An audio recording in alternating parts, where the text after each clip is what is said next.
promotions yine akuletedde baefukiddwa makitazi omuzanyo gwabo okugalawo omwaka Akalulu Kkoyi.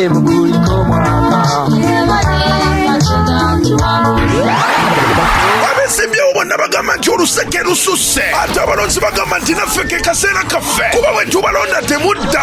Akalulu Kkoyi gwe muzanyo gwe baefukiddwa makitazi omupya era nga bagenda gutongoza ku Lwomukaaga nga 13 Desemba awo ku Resort Hotel e Mukono. Mujja tuwagira abaana baefukiddwa makitazi mu nteekateeka y'okusonda n'okulaba nga bayimirizawo ekibiina kyabwe nga bafuna equipments ezibasobozesa okuzanya emizannyo omuli kamerasi, sawundi, kwoteeka amatala ne zi costumes. Olw'Omukono bagiteeke ku mapa mu kuzanya katemba mu ggwanga. Tosobwa abazanyi b'amanya okuli Perenawa, Tereza, Namyenya, Nabaleera, Tuule, Nakapito, Jeremiya ate nga n'abayimbi abalala bangi ababawerekeddeko okuyingira omutwalo gumu, VIP ya mitwalo 2, emmeeza ya mitwalo 3. Olwo Golden Tebe egenda kubeera ku 5. Bena biwagiddwa Star Times, City Paints, Mavini Phone Center Mukono Wanton, Dunamis FM, Kingdom TV, FK Television, Mukono Resort Hotel, Bobo Shopping Center, Alifu Restaurant Mukono, Divine Events. Olwefukiddwa makitazi n'ebitegeka.